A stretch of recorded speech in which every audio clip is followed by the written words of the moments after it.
as Jinho was busy at the office saving Jinwoo's reputation just by replying to comments online. Jinwoo shows up like a ghost and gave all the magical crystal to cover the payment of his new guild. Jinwoo reminds Jinwoo that they need at least one more member for the guild, and if he has chosen a name for the guild, Jinwoo recommends Solo Player Guild. Which they hear a knock on the door, and guess who it is? Waifu hunter Hae-in. Jinwoo asks the purpose of her visit, to which she replies that she was thinking of joining his guild. Jinwoo shocked and asks her again, what she says to join your guild. Was this Chairman Go's idea? Asked Jinwoo, which she says again, no, it was her own decision. Jinwoo asks again why she want to join Solo Players Guild. Hae-in shocked for her life that why his guild is called Solo Player Guild. Jinwoo still shocked at trying to figure out why she would want to join Solo Players' guild. Jinwoo asks that she recently awakened and she has quite time left on her contract with the Hunters Guild. To his surprise, she said that it's okay, she is rich and she can afford to pay the penalty for breaching the contract. He is like, man, at this point, it sounds too good to be true and nothing makes sense. Jinwoo tries to reject her by saying he can't afford to pay her like she deserve. She is like, it's okay, I don't mind, your smell pays me well. Like, oh boy, she is unbelievable. Jinwoo still wants to know that why she wants to join, even with such unfavorable terms. Hae-in thinking how she can explain this to him, that she might be in love Beru. At first, his smell, acting waifu to know he is even a hunter. Curiosity got the best out of her than finding him attractive. Even when she tried to focus on herself for the Jeju raid, it was just impossible for her. She said that it was as if he was the only vibrant with colors in this dull, gray world. Such wise words of her, and during the raid, she was scared for her own life, but Jinwoo saved her. She recalls asking Chairman Go-gun as if Jinwoo was the one who saved them all. Being shy and cute, and everything one can wish for and marry in an instant. So it wasn't a dream after all, said Hae-in. Hae-in overthinking everything, and thinks of confessing to Jinwoo. I want you to stay by me until the very end. She thinks of saying this, but is like, nope, no way I can say this. Jinwoo still waiting for an answer and trying to figure out this woman, but she is too complicated. She finally decides to give an answer, which is she wants to lead a comfortable life. Being even more complicated, young Jinwoo believing her like as she wants to joins for being comfortable. Jinwoo mentions to join the guild, she has passed a little test. What kind of test is it, asked Hae-in. Is she serious, said Jinwoo, and explains that she has beat one of his soldiers. Now she is offended for thinking little of her and asks which one he has in mind. Just for you, I'll pitch an extra strong one, says Jinwoo. Good, she says, she really wants to smell him for the rest of her life.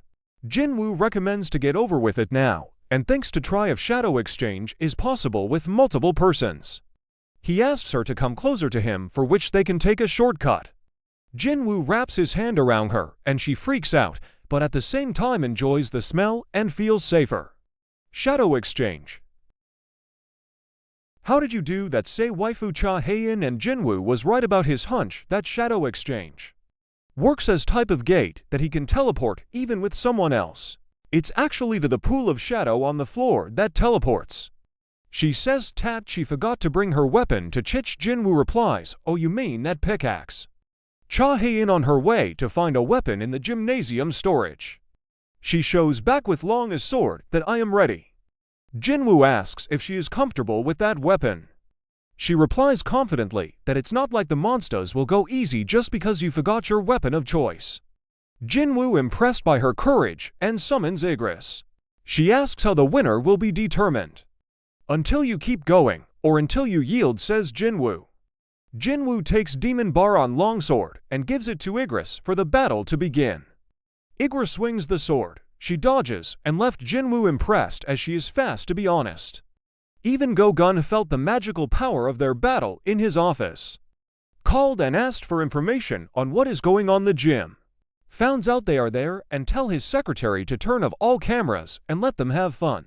Ah, young love, feels good. Back at the gym, the battle between Hae-in and Igris get more intense as she defeats Igris and asks for more and his strongest one. Jinwoo warns he, but she refuses and asks for the strongest. Jinwoo summons Beru and asks Hae-in one last time if she is sure about this.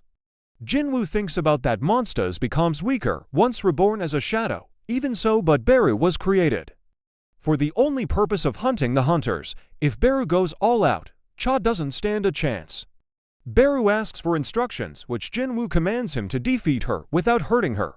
I mean, what a gentleman. Beru shouts and breaks all glasses of the gym. Cha Hae-in surprised on how he managed to beat this thing. Beru gets ready as Jinwoo commands him to put his claws back, and he will be sorry if he leaves one scratch on her.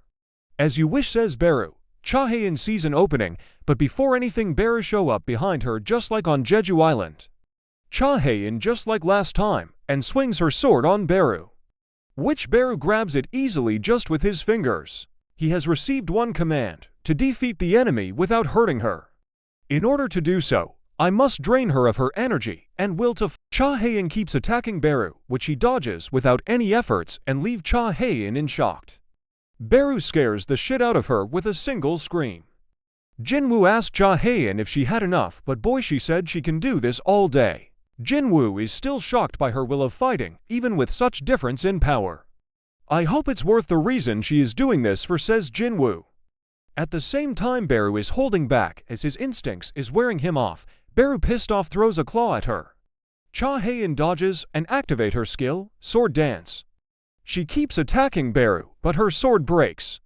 She activates her skill as she will get only one chance, Sword of Light.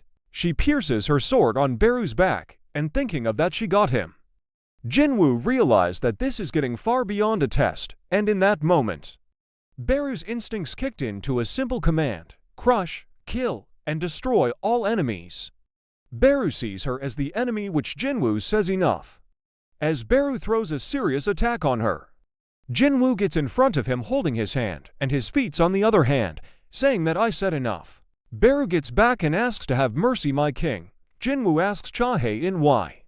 For what reason you pushed yourself to this limit, and I want to know your reason. The silent treatment again. What's going on, or is it that you are interested in me? Asked Jinwoo. Cha Hae-in finally coldly responds with, yeah, I think so. She confessed to Jinwoo that she is interested in him. In America, at Federal Bureau of Hunters, America's national-level hunter asked Norma Selner for information about Jinwoo, which she explains that he is no ordinary hunter, but a king, a king. Norma Selner explains all hunters derive their power, a connection to the other dimensio. In general with hunters, it appears like a bright light to her, which she described as kings. But in Jinwoo's case, it was a complete eternal darkness that gazed right back at her. He is darkness itself, says Selner. Darkness, you mean he is evil? Asked Thomas Andre. Selner says she is not saying he's good or evil, but only describing his source of power.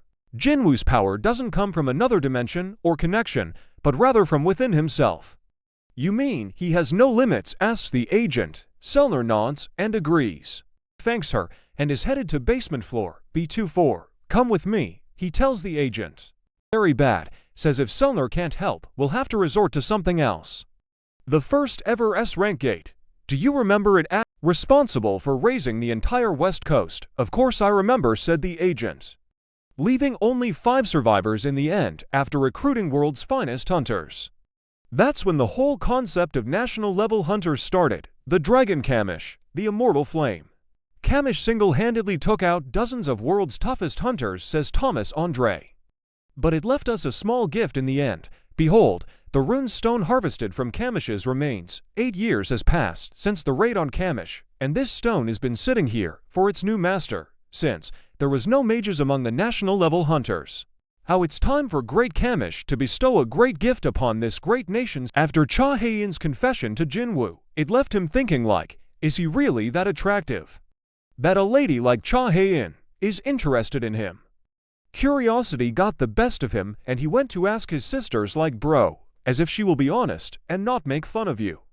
That's what sisters do, and she shared it immediately with her friends. Jinwoo shares that he's thinking of naming his guild, Solo Players Guild. You couldn't have picked a crappier name, says his sister. Then what should I name it? How about Ajin, meaning to advance, a reversal of her name? Jinwoo says it's not that bad. Cha Hae-in was really embarrassed because of the way she expressed her feelings to Jinwoo, thinking she could have done it in a better way. I might as well have gone down on one knee, says waifu Cha Hae-in. He probably thinks I'm a weirdo. Come on, he saved my life. He is my hero. Of course I'm interested in him.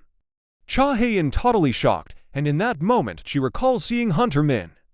Please let him know. Let Jinwoo know that he should be careful of his own powers. Now I remember, says Cha Hae-in, that I met Hunter Min Byung-gu.